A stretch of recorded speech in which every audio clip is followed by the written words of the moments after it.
I want to talk about kind of a scary thing.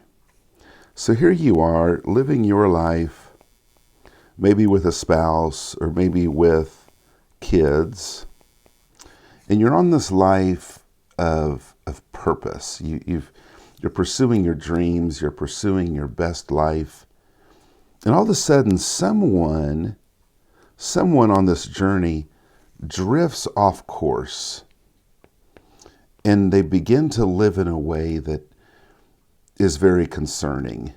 They pick up some kind of habit. They're doing something that prevents them from living that life. And you're trying to stay over here and live this life, but you have to live with that person. What do you do with that? And I almost laugh as I say that, but it's the laughter kind of anguish, because that is really, really, really difficult. Here's what I know. I have been that person before, and I have been this person before. Sometimes we're like both at the same time. So what do? I want to give you some thoughts on this. First of all, when you're in this situation, it impacts you, but at the same time may have nothing to do with you. This person right here, might have a habit that is really, you're afraid is not just going to hurt their life, it's going to hurt your life too. Because you're trying to live on this path of purpose. In the way they're living, you're afraid. Like, I can't live this life and live with what you're doing. And it certainly can feel like a trap, and I totally get that. This is the human condition, though, right? Isn't it the human condition that all of us at some point are this person off the path? And we all want to be the person living on the path. When this person is living over here in this bush, it might be offensive that some of the things they're doing directly impacts you, but at the same time, the cause of it may not be you. So it doesn't help to be offended, like you're ruining my life, because the person's not trying to ruin your life.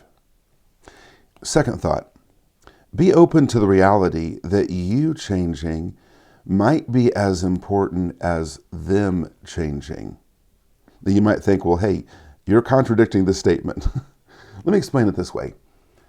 Let's say that you're learning to dance together. A dance can be awful if we are not in unison, if we're not connected. A dance can be awful. But with a simple change in timing, we might then be in sync and the dance might become wonderful. So maybe the person you're dancing with has struggles with some of the movements. Well, what if instead of just looking at them like they need to figure this out, what if you kind of meet them halfway and you do something that causes them to feel like they're dancing better? And maybe you kind of have to bend your standard a little bit, because you're a great dancer and you don't want to do things out of step a little bit. But what if you have a little mercy and you come out of step a little bit to help them get in step? And when they get in step with you, maybe they want to dance better and it helps them dance better. This third point is really important. Live your best bold life.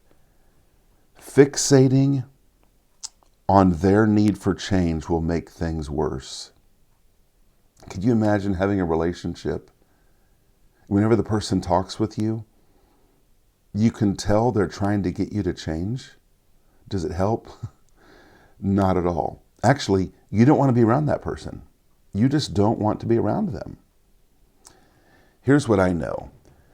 Let's say this person over here in the bush is living in, it's almost become like a wild, thick forest they're in. and they're losing clarity on what their life is. And when a person loses clarity, it is really easy to stay stuck in the mess because you don't see a way out. Here's what the person over here on the path can do. Live your best, bold life. I want you to imagine a thick forest. And when the forest is thick, this person living in the bush, they can't see the path because the path is it's just dirt. It's flat. But you know what they can see? If this person on the path is shining a bright light with the life they're living, that person can see the bright light.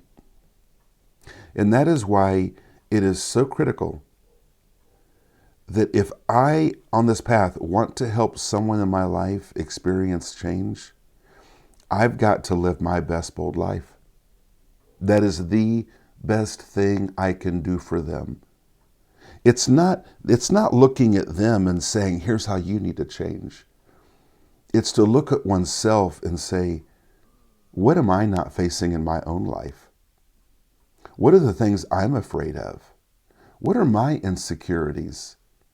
What's the weakness in me that I'm afraid to face?